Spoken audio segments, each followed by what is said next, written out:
menurut Alkitab. Etika dalam perspektif Alkitab adalah ilmu yang meneliti, menilai, mengatur karakter, tingkah laku, dan cara manusia dalam berkomunikasi dan menjadikan Alkitab atau firman Tuhan sebagai dasar untuk melakukan dan mengkomunikasikan segala sesuatu dalam kehidupannya setiap saat. Nah, bagian yang pertama jelaskan di sini bahwa etika itulah ilmu yang meneliti. Ya, etika dalam menurut definisi Alkitab, ilmu yang meneliti. Artinya begini, etika Alkitab, etika firman Tuhan itu jauh lebih tinggi dari etika umum. Apa contohnya etika umum? Etika umum itu adalah 5 butir Pancasila, ketuhanan, dan lain sebagainya. Itu bagian dari etika umum.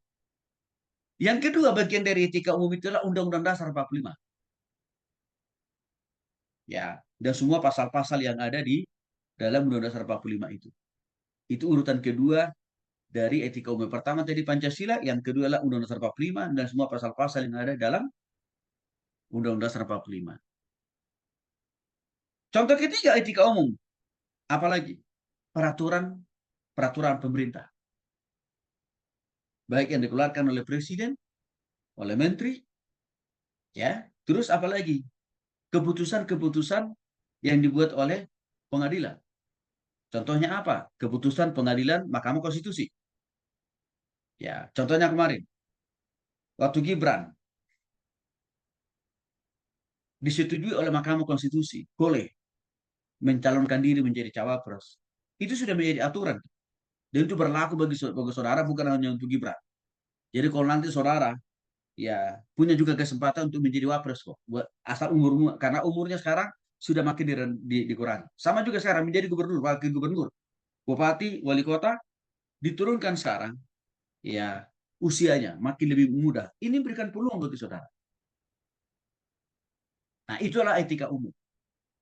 Termasuk juga lebih spesifik lagi etika umum itu apa? Peraturan berlalu lintas. Pentingnya harus pakai helm, surat-suratmu harus lengkap, taati ya setiap rambu-rambu lalu lintas. Itu bagian dari etika. Yang lebih spesifik lagi, di kampus saudara itu punya etika, punya aturan juga. Contoh, USB itu jelas mengatakan, dan saya senang, dilarang keras merokok. Walaupun kalian masih ngeyel juga kan. Sebelum kampus kalian melarang mahasiswa USB merokok, saya sudah lebih duluan melarang itu. Maka saya bilang, telat banget itu. Ya tapi nggak apa-apa daripada nggak sama sekali kan. Tapi saya sebelum 5 tahun yang lalu saya jadi dosen di USB. Ya 6 tahun. Udah saya konsisten sama mahasiswa saya. Dan termasuk saudara. Saya tahu kok. Di antara kalian masih ada yang masih merokok kok. Dan saya pastikan. Jangan bermimpi dapat nilai A dari saya. Saya lihat wajah saudara saya. Saya lihat wajah saudara saja di kamera aja. Saya tahu. Kalian itu masih merokok atau tidak. Saya tahu banget. Nah semua larangan-larangan itu bagian dari etika. Yang lebih dekat lagi dengan saudara. Apa? Setiap dosen juga punya aturan masing-masing. Harus hadir 100%. Dan saya kasih tahu. Dalam beberapa hari terakhir ini saudara akan diinfokan. Saudara boleh ikut UAS atau tidak. Bukan hanya sekedar karena tidak bayar uang kuliah. Absensimu. Absensimu. Sudah dikonfirmasi kepada saudara. Boleh ikut ujian atau tidak. Nah, sehubungan dengan mata kuliah saya. Jangan coba-coba tanya ke saya. Pak, kok kenapa saya absensinya banyak? Salahmu sendiri. Dosamu sendiri. Masalahmu sendiri. Dan jangan coba-coba tanya ke saya. Dan jangan coba-coba protes. Karena kalau engkau absensinya banyak, alpanya banyak, itu berarti masalahmu, dosamu sendiri. Itu bagian dari etika. Di kosan kalian, di rumah orang tua kalian juga ada aturan. Itu bagian dari etika umum. Perlu ditaati enggak? Ya harus. Karena kalau saudara tidak menaati semua aturan-aturan saya jelaskan tadi, maka saudara pasti berpotensi di penjara. Contohnya apa? Melanggar peraturan berlalu lintas. Tidak pakai helm, tidak pakai SIM. Ya wajar lain kau ditilang. Saudara mengambil hak milik barang orang lain. Jadi penjara lah. Jadi konsekuensi dari sebuah etika atau aturan, itu pasti ada. Nah itu etika umum. Artinya apa? Wajib dan harus saudara taati karena itu yang mengatur saudara untuk hidup dengan baik, rukun dengan tetangga kiri kanan, muka belakang. Nah sekarang ada namanya etika Alkitab. Di mana posisinya ini? Etika Alkitab itu lebih tinggi dari etika umum. Kenapa? Karena etika Alkitab itu berasal dari Tuhan. Berasal dari Tuhan. Etika Alkitab. Seluruh kitab perjanjian lama, perjanjian baru, itu adalah mencakup, mengakomodir, menjelaskan tentang apa? Cara hidup yang benar sebagai orang percaya. Bahkan kita mengenal istilahnya 10 hukum Taurat lebih detail. Itu juga bicara masalah etika. Jadi artinya apa? Etika Alkitab, ya, baru di bawahnya itu etika umum. Dua-duanya ini harus dipraktekkan, harus dilakukan.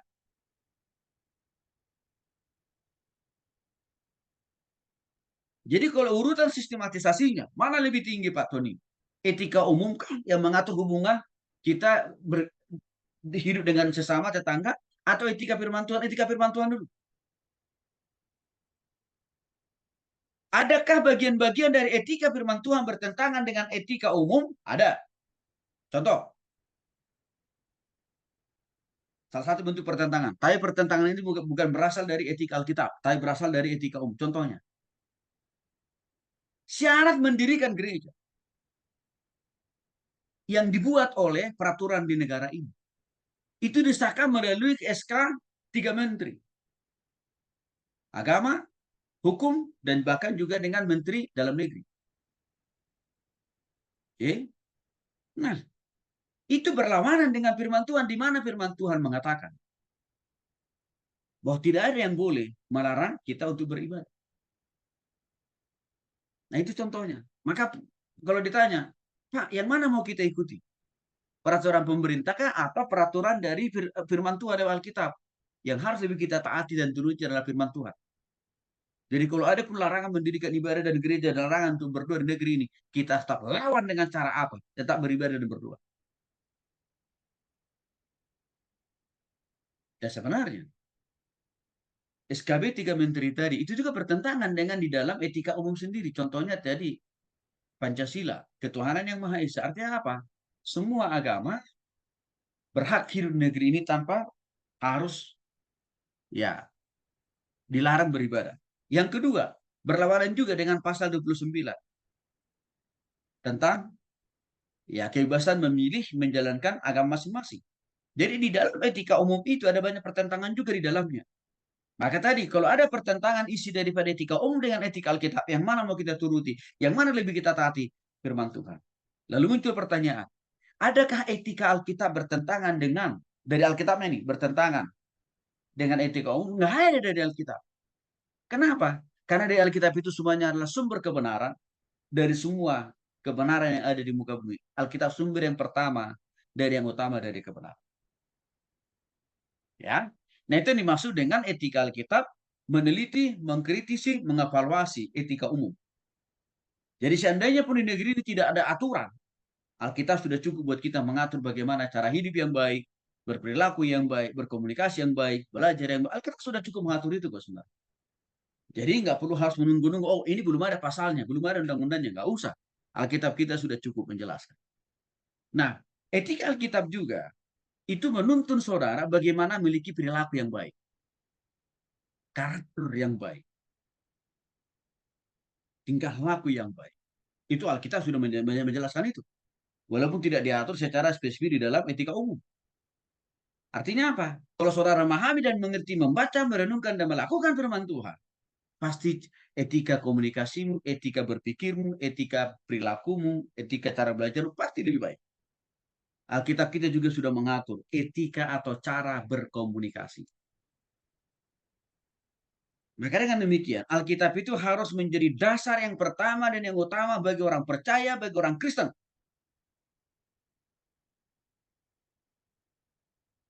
Dalam berperilaku, dalam bertindak, dalam berpikir, dan juga dalam berkomunikasi. Dan sudah pasti, kalau saudara melakukan semua prinsip-prinsip Alkitab dalam tindakan, perbuatan, dan perilaku, pasti tidak ada yang bertentangan dengan etika umum.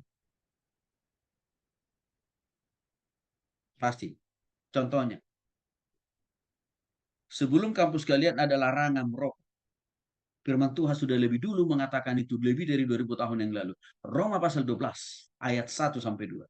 Persembahkanlah tubuhmu menjadi persembahan yang kudus, suci, berkenan. Artinya apa?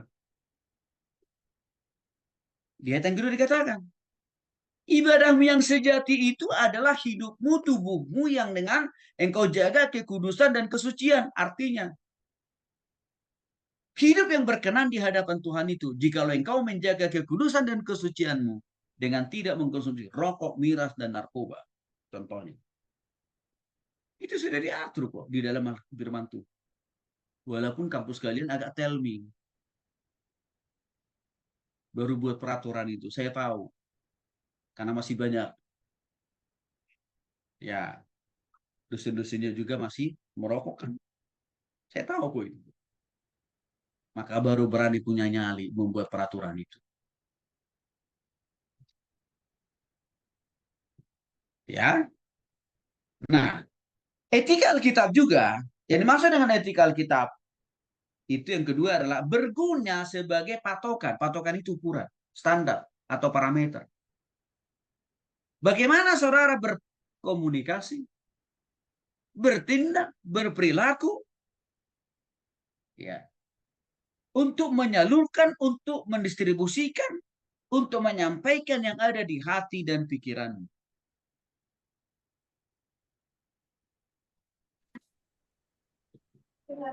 Maka untuk itulah 1-2 Timotius 3:16 sampai 17 dikatakan, segala tulisan diilhamkan oleh Allah bermanfaat, mengajar, menegur, mendidik. Dan tulisan yang diilhamkan yang dimaksud di sini apa? Alkitab. Mulai dari Kejadian, Keluaran, Bilangan, Ulangan. Itu bersumber dan berasal dari Tuhan. Ya, itu bersumber atau berasal dari Tuhan. Maka untuk itu dikatakan, pergunakanlah itu. Ya, bacalah itu, renungkanlah itu firman Tuhan.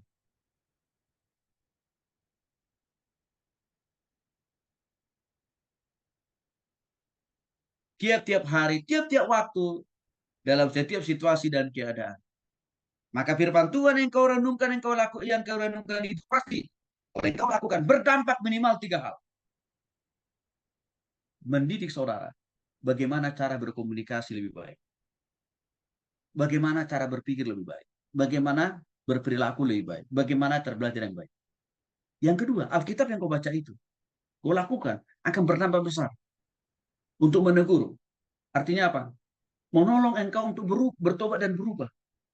Dari kebiasaan yang lama yang buruk, sehingga menjadi lebih baik. Baik di dalam cara berpikir, cara berkomunikasi, bertindak, dan perilaku.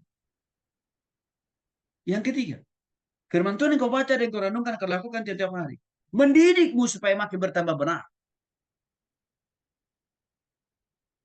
Baik dalam aspek komunikasi, berpikir, bertindak, berperilaku, dan melakukan segala sesuatu. Itu sudah dijelaskan di dalam Alkitab. Artinya apa? Di sini sebenarnya kalau saudara pahami, kalau saudara renungkan, dan engkau lakukan firman Tuhan, pasti etika komunikasimu, etika perilakumu, atau perbuatan, atau etika dalam melakukan segala sesuatu, pasti saudara sudah lebih dulu melakukannya. Dan lebih dulu itu bisa terrealisasi. Dan lebih dulu saudara merasakan dampak dan kegunaan. Kalau engkau baca, renungkan, dan lakukan firman Tuhan. Tapi kalau engkau malas baca, Jangan berharap oleh engkau diubah oleh Tuhan. Apalagi tidak melakukan. Mustahil Tuhan akan memberkati hidupmu, studimu, dan masa depan. Enggak ada. Karena firman Tuhan katakan, apa yang kau tahu akan kau tuai. Engkau rajin baca, renungkan, lakukan firman Tuhan. Sudah jelas, pasti. Engkau dapat hasilnya apa? Berkat dan pertolongan Tuhan. Itu hasil daripada apa yang kau tabur kan? Tapi kalau yang kau tabur itu adalah kemalasan dalam baca firman Tuhan. Malas dalam mempraktikkan, malas dalam melakukan, malas dalam berdoa, malas dalam belajar, malas dalam kuliah. Jangan berharap Tuhan memberkati studimu dan masa depanmu. Karena engkau menabur yang tidak baik. Itu masalah. Inilah yang dimaksud dengan etika menurut Alkitab. Sama. Kalau engkau mau lulus tepat pada waktu, baca, renungkan, lakukan firman Tuhan dari sekarang. Kalau engkau mau mendapatkan pekerjaan yang lebih baik daripada senior-senior yang masih nganggur, baca, lakukan, baca, renungkan, lakukan firman Tuhan. Kalau engkau mau mendapatkan pasangan hidup yang terbaik dari Tuhan, sama prinsipnya. Baca, renungkan, lakukan firman Tuhan. Kalau mau menjadi seorang pengusaha di kemudian hari, seorang profesional, seorang pejabat atau seorang pemimpin sekalipun, nggak pakai paket lama kok, nggak pakai paket sulit kok. Baca, renungkan, lakukan firman Tuhan. Tapi kenapa? Seringkali mahasiswa Kristen, orang Kristen tidak dapat semua itu. Padahal kita sudah jauh-jauh hari mengonfirmasi, memberitahu dan mengajar. Persoalannya karena kalian malas baca, renungkan, lakukan firman Tuhan. Wajar saja, karena saudara tidak menabur yang baik. Maka saudara, waktu saya pahami 2 Timotius 3, 16-17, saya konsisten membaca, merenungkan, dan melakukan firman Tuhan. Hasilnya, Tuhan tidak pernah ingkar janji. Saya katakan, Tere, saya dari kampung kok. Kebiasaan budaya di kampung saya itu, kalau ngomong itu kasar. Tapi waktu saya pahami firman Tuhan, saya dapat datang merantau ke Jakarta. Saya bertobat dan berubah.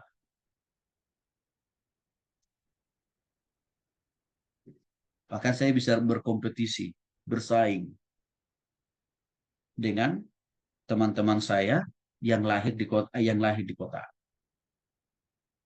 Baik dalam hal etika komunikasi, etika belajar, penuntasan belajar, dan juga pencapaian